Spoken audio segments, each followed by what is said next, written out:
Le fan club français des New England Patriots partout, toujours, on est là.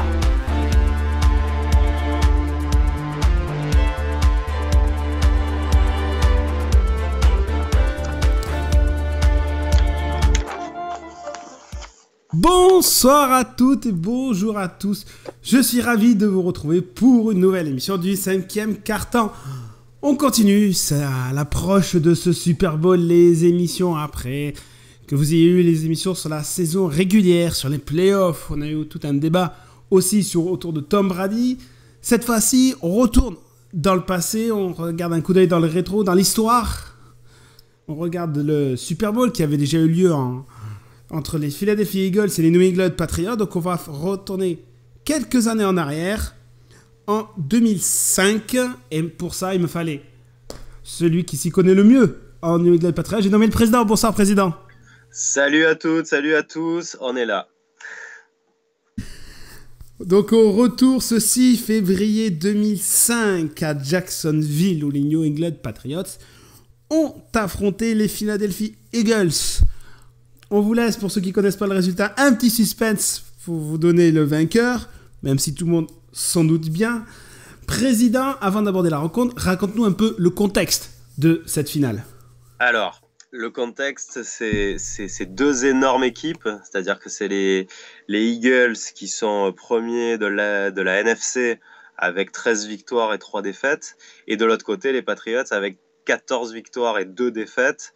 Dans les meilleurs de la AFC, avec je crois juste Pittsburgh devant qui avait eu juste une défaite, et un duel mémorable en play-off entre les Colts et les Patriots avec le même nombre de matchs gagnés, c'est-à-dire 12 victoires, pas le même nombre de victoires, pardon, 12 victoires, 4 défaites pour les Colts et 14 victoires, 2 défaites pour les Pats, mais le duel entre Manning et Brady. Donc c'est une saison assez extraordinaire avec des QB qui dominent l'AFC, que sont Brady, que sont Peyton Manning aux Colts, que sont Roethlisberger bien sûr à Pittsburgh, et aussi je crois qu'il y avait les Chargers de Rivers dans la quatrième division. Donc on arrive donc ce 6 février donc, au stade de Jacksonville. Donc on va parler évidemment de cette rencontre, on va rentrer un peu dans le détail de ce qui a pu se passer. Évidemment, bon, on vous spoil tout de suite le résultat. Donc les New England Patriots ont gagné ce Super Bowl 24-21. Et donc on part tout de suite sur une des premières actions au début du match. Ça a été, si je dis pas de bêtises, président, ça a été l'ouverture du score par Philly sur une passe qui était à l'époque le QB de Philly, qui était Donovan McNabb, qui lance une passe de 6 yards pour Smith. C'est ça, en plein milieu de la défense, il troue un petit peu la défense. Mais avant de parler de ce touchdown, moi j'aimerais souligner le temps qu'ont mis les Patriots à se mettre en marche, et même le temps qu'ont mis les Eagles à se mettre en marche, parce que ce touchdown, il apparaît dans le deuxième quart-temps, à peu près à 10 minutes de la fin de ce deuxième quart-temps, c'est-à-dire de la mi-temps. Donc on est sur un score de 0-0 à la fin du premier quart-temps, et seulement sur un score de 7-0 au bout de 5 minutes dans le deuxième quart. Donc c'est un match assez serré, assez dans l'analyse, chaque équipe s'analyse. On a des interceptions, on a Harrison qui intercepte rapidement, mais l'interception n'est pas validée. Plus tard, on a une autre interception. Enfin voilà, c'est un match très défensif qui a vraiment du mal à se mettre en route. Mais pourquoi ? Simplement parce qu'on a deux énormes équipes sur le papier. On a des Eagles, comme tu l'as dit, avec McNabb, qui est quand même au sommet de son art à ce moment-là. On a, excuse-nous du peu, à la réception, on a des Owens, Pinston, on a des énormes joueurs, et surtout, on a une ligne offensive des Eagles qui est monstrueuse, avec en défense Javon Kearse, Trotter, Corey Simmons, Dawkins, Simono. Ce sont des équipes énormes. D'ailleurs, on parle des Phillies, mais quand même présent, donc quand même le principal. C'est vrai qu'on attaquait sur le touchdown et tout. L'équipe des Patriots, il faut la présenter aussi un peu, les joueurs qu'on avait à cette époque, quand même. C'est juste dingue, c'est-à-dire que moi je pense que c'est ce qu'on a de mieux sur le papier, en tout cas dans l'histoire des Patriots. C'est-à-dire que tu as une attaque qui roule, bon, avec du Brady, du Kevin Falk, du Dillon, Deon Branch, Troy Brown, vraiment quelque chose qui est très carré en attaque. Mais en défense, donc on a parlé de Rodney Harrison, mais on a du Bruschi, on a Richard Seymour, on a Pfeiffer, Colvin, Asante Samuel, on a même Matt Gines qui est toujours là, on a Eugene Wilson dans le backfield. Non, on a vraiment sur le papier une équipe formidable qui affronte une équipe formidable des Eagles. Donc finalement, c'est pas étonnant qu'on ait les deux meilleures équipes cette année-là qui s'affrontent pour le Super Bowl. C'est ça. Très très clairement. Hein. Ça a été, pour le coup, c'est vrai que ça a été un match très serré tout le long et vous allez le voir donc, par la suite. Donc on a eu l'ouverture du score de Philly et juste avant la mi-temps, l'égalisation des Pats sur une passe de Tom Brady pour Givens. Tout à fait, sur une passe sur le côté, je me souviens avec Givens qui était relativement seul, qui s'empresse derrière à simuler le vol d'un Eagles avec ses bras, histoire de chambrer le public et ce magnifique public des Eagles, assez détestable, il faut l'avouer. J'espère que dimanche prochain, il y aura quelques simulations d'oiseaux avec les coudes, là ça peut être assez sympa. Mais là pareil, il faut souligner que ce touchdown, il arrive vachement tard, on arrive à la mi-temps à 7-7, et on a même un début de troisième quart-temps où il y a 7-7 pendant un bon petit moment. Donc on est vraiment sur un match très défensif, 7 partout dans le troisième. Enfin, voilà, ça met vraiment du temps à se mettre en place. Mais encore une fois, regarde les noms qu'on a cités défensivement dans ces deux équipes. Je veux dire, c'est difficile de marquer des points face à tout ce beau monde. Oui, c'est sûr que ça, beaucoup, c'est vrai que on dit toujours les Patriots qui avaient une grosse attaque qui tournait et tout, avec Tom et tout. Et en fait, c'est vrai qu'au final, c'est ça. Même si le score est monté jusqu'à une vingtaine de points des deux côtés, ça a quand même resté un match très très défensif. Ça a mis du temps à se décanter parce qu'évidemment, il y avait vraiment deux équipes solides qui maîtrisaient leur sujet. Oui, et finalement, si tu regardes dans l'histoire des Pats, les Super Bowls qu'on a perdus contre les Giants, c'est là qu'offensivement, on est vraiment monstrueux. On a du Randy Moss, on a Welker, etc. Là, finalement, on a que, entre guillemets, Deon Branch, Givens et un ou deux autres receveurs qui sont des joueurs corrects, mais qui sont pas non plus Randy Moss. Ah, donc finalement, en attaque, on a Corey Dillon qui est très bon, mais c'est pas non plus, voilà, c'est pas le meilleur de la NFL. On a Kevin Falk. Bon, Kevin, vous savez l'amour que je porte pour lui, donc je vais pas dire du mal de Kevin, mais c'est pas non plus, voilà, le meilleur joueur de la ligue au sol. Voilà, donc on a une équipe en fait qui en attaque, mais récite les fondamentaux, et réussit parfaitement tout ce qu'il entreprend. On a Brady qui fait un match à la Brady, quoi, c'est-à-dire qu'il termine, je crois qu'il a 110 de rating à la fin, 2 touchdowns, 0 interception. Voilà, un match très très très propre. Mais il met pas non plus 5 touchdowns non plus. Voilà, donc on a une attaque qui fonctionne, mais de manière très carrée, très solide. Et on a surtout une défense hallucinante qui a sorti un match d'enfer. C'est la défense qui gagne le match. Hein. Parce que regarde qui marque le deuxième touchdown pour les Patriots. Un défenseur. Eh oui. Donc même en attaque, ce sont les défenseurs qui marquent ce match. Exactement. Bah, raconte-nous un peu cette action quand même qui est un défenseur, qui est Mike Vrabel. C'est ça. L'énorme Mike Vrabel qui est installé en attaque par Belichick, qui s'évade sur le côté gauche. Brady lui lance une passe. D'ailleurs, je crois qu'il y a une pénalité parce qu'il se fait un peu pousser, Vrabel. Il jongle un petit peu avec le ballon et finalement, il capte ce ballon. Donc, Vrabel, qui est un linebacker défensif, qui marque sur une action offensive. Enfin, il n'y a que Belichick pour nous sortir un truc pareil, quoi. Ah oui, non, mais là, c'est pour le coup... au Super Bowl, sortir une action comme ça, c'est vrai que ça a été... Fallait oser. Ah, il fallait clairement oser. Il fallait clairement oser de sortir une vraie action comme ça. À noter aussi, en attaque, on n'en a pas parlé, quand même, le kicker Adam Vinatieri aussi. Ah ben, Adam. On n'en parle plus parce que finalement, ce match, il a déjà 13 ans. J'ai l'impression que c'était hier, mais il a 13 ans le match. Adam Vinatieri, c'est un des joueurs clés de l'histoire des Pats. C'est digne de Brady, quoi. C'est celui qui nous fait gagner nos 2 premiers Super Bowl. Parce que là, on parle donc de ce match où on gagne 24-21, donc match relativement serré où on est quand même carré du début à la fin. Mais les 2 premiers Super Bowl qu'on gagne face aux Rams, puis face aux Carolina Panthers, c'est quand même Adam Vinatieri qui nous les fait gagner.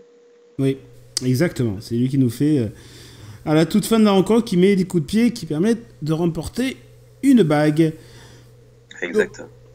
Donc, pour en revenir à la rencontre, donc, nous avons Vrabel qui marque, qui permet aux Patriots de mener au score, et tout de suite l'égalisation derrière de Brian Westbrook. Sur une passe encore de Donovan McNabb. Oui, on n'en a pas parlé. Westbrook en attaque aussi. Il y a quand même des noms dans cette équipe des Eagles à l'époque qui sont énormes. Hein. Donc, et puis encore, je me souviens, une passe en plein milieu du centre. Donc ce match-là, on se prend des touchdowns à chaque fois en plein centre de la défense. On avait un petit souci à ce niveau-là. Quoi qu'il en soit, on arrive à 14 partout et on est dans le 4e quart-temps. Donc pareil, on est un match hyper serré avec peu de points et dans le 4e, on n'est que à 2 touchdowns partout. C'est ça. Et donc on attaque ce 4e quart-temps où là, sur une course de 2 yards, c'est Corey Dillon qui permet aux Patriots de prendre l'avantage. C'est ça. Et puis derrière, on parle d'Adam Vinatieri qui convertit un field goal pour enfin faire le break. Faire le petit break de 10 points. Exactement. Parce que c'était réellement l'équipe qui prenait le break avec plus d'un touchdown d'avance qui allait sûrement remporter cette rencontre. C'était là que ça devait se jouer. Je crois qu'il reste, je sais plus, 6, 7, 8 minutes à ce moment-là où Vinatieri marque. Passer d'un coup à 10 points de plus, là on se dit, bon voilà, peut-être on a fait le break. Je crois que dans les 2-minute warning, c'est les Eagles qui remarquent. Exactement, c'est un touchdown de Lewis sur une passe encore de 30 yards de McNabb. Voilà, ça je me souvenais plus que c'était pour Lewis. Quoi qu'il en soit, je me souviens que McNabb, il avait une hargne, il voulait rien lâcher le gars, et donc dans ces 2 dernières minutes qui restent, il se bat jusqu'à s'arracher, jusqu'à marquer le touchdown. Et là d'un coup, on n'est plus qu'à 3 points d'avance.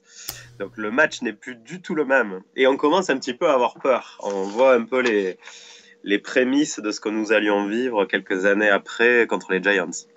C'est ça, on commence à avoir peur. Et donc on finit quand même... Donc, les Patriots gagnent cette rencontre 24-21. Est-ce que tu te rappelles... Je pense que tu te rappelles évidemment qui a été le MVP de cette rencontre. Quelqu'un qui n'a... Je t'en indice, qui n'a pas marqué. Je me souviens plus qui c'est le MVP. Tu me poses une colle, tu vois? Ouais, bah dis-moi. Oui, Dion Branch, non? Eh oui, c'est Dion Branch qui a... Dion Branch, je me rappelle, ouais. Ouais, non, mais il avait sorti un match très, très important, on va dire. C'est-à-dire qu'il avait fait des catchs au bon moment. Et c'est vrai qu'il n'avait pas marqué de touchdown, tu as raison, j'avais zappé cette petite anecdote, c'est vrai. Si je retrouve exactement les stats de cette rencontre... que je retrouve j'espère d'ici la fin de l'émission, pour vous donner un peu le score de Dion. Non, mais il avait dépassé les 100 yards à la réception, il avait fait un gros match. Après, je suis incapable de te dire les stats elles-mêmes, mais je me souviens. Et voilà, il avait 11 réceptions et 133 yards, Dion Branch. Voilà, 133 yards, ouais, c'est ça. Voilà, ouais. Et puis tiens, rapidement, tant qu'on est dans les stats, Corey Dillon finit donc avec 18 portées pour 75 yards. Kevin finit avec 8 portées pour 38. Et Tom finit avec... Et je me souviens d'un petit match de Troy Brown aussi. Il n'avait pas fait grand-chose, je m'attendais à mieux. Si tu as les stats qui confirment. Oui, 2 réceptions, 17 yards, effectivement. Ouais, voilà, un petit match. Alors que c'est un joueur qu'on aurait pu attendre dans un moment pareil. Finalement, c'est Dion Branch qui explose. Et un David Givens qui, quand même, fait un beau match avec le premier touchdown. Et qui sera d'ailleurs à la une le lendemain de la couverture du Boston Globe en train de montrer ses muscles. Je me souviens de cette photo. Et côté Eagle, rapidement, Terrell Owens fait 122 yards pour 9 réceptions. Westbrook fait 7 réceptions, 60 yards. Et finit aussi au sol avec 15 portées et 44 yards. Et un beau match de Pinkston aussi, je me souviens.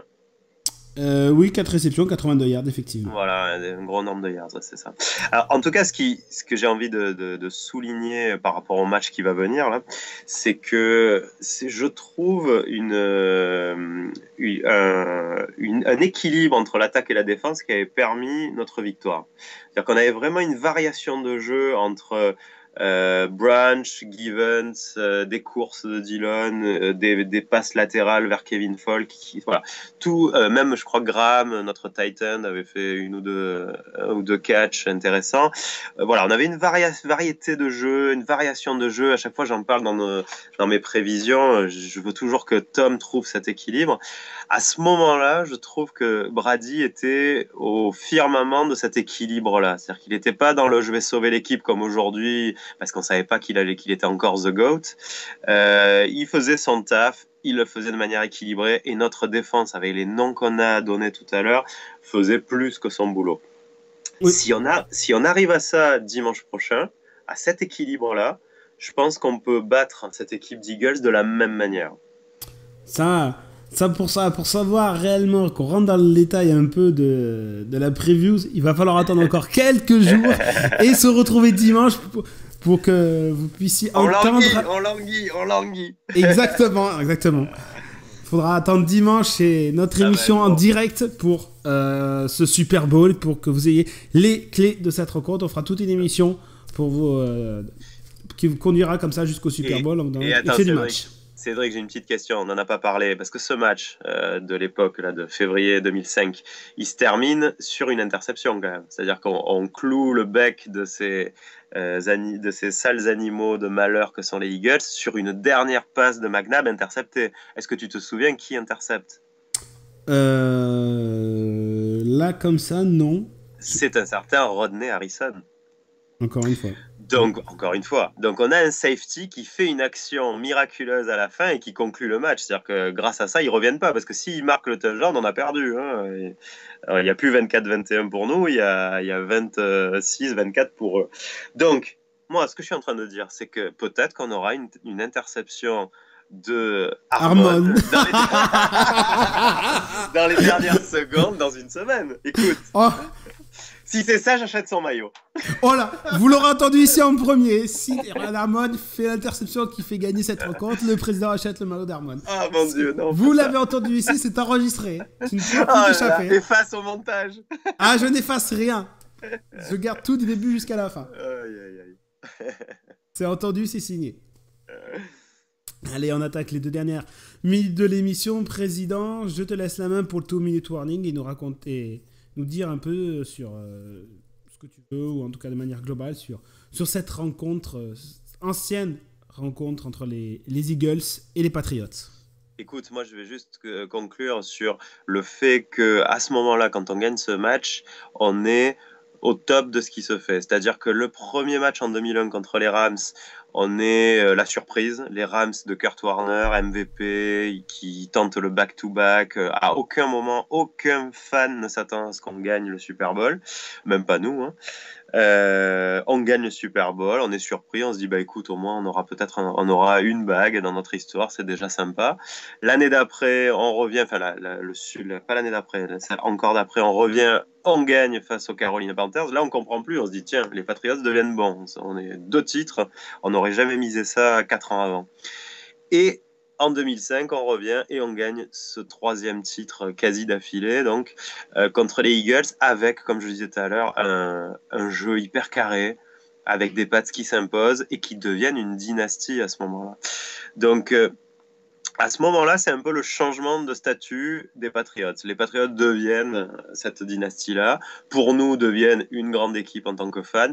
Pour le reste de la NFL, commence sans doute à être détesté. Et ce que les gens ne savaient pas à ce moment-là, c'est qu'on allait continuer, quoi. C'est-à-dire que derrière, on a 2 matchs face aux Giants perdus au Super Bowl, mais on est quand même encore au Super Bowl. Derrière, on gagne contre les Seahawks. Derrière, on gagne contre les Falcons. Voilà, on devient vraiment plus qu'une dynastie. Et c'est quelque chose qui dure depuis 2001, on est en 2018. Donc ça fait 17 ans que ça dure. Voilà, là on est à une semaine de ce nouveau Super Bowl.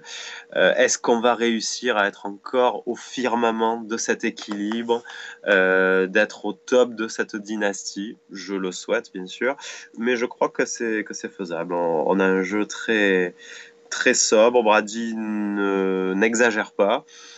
Voilà, si on doit faire le lien entre ce qui va venir et ce match d'il y a 13 ans, je pense qu'on peut le faire à ce niveau-là. Bah écoute, merci président pour rentrer, voilà, pour Nous vous donnons rendez-vous dans quelques jours pour la suite des émissions et notamment l'émission en direct que vous aurez dimanche après-midi où là on vous donnera toutes les clés du match. Vous entendrez l'avis du président sur cette rencontre et de savoir... Et l'avis de tous les membres qui seront présents. On va essayer Exactement. De donner la parole comme on avait fait l'an dernier et on vous veut nombreux à l'écoute en live de Marseille. Exactement, en tout cas on souhaite que vous soyez tous derrière soit votre ordi, votre téléphone ou que vous soyez présents avec nous à Marseille donc pour cette émission et après derrière pour créer un Go Pass pendant toute cette rencontre, pendant tout ce Super Bowl. Écoute, merci président de m'avoir assisté pour cette émission historique. Merci à toi. Et puis surtout, le fan club français New England Patriots, partout toujours. Merci encore. Et moi, je vous souhaite en tout cas une bonne semaine, quelques bons derniers jours à l'approche de ce Super Bowl. Et n'oubliez pas, comme l'a dit le président, le fan club français des New England Patriots, partout, toujours. Ciao tout le monde. Ciao.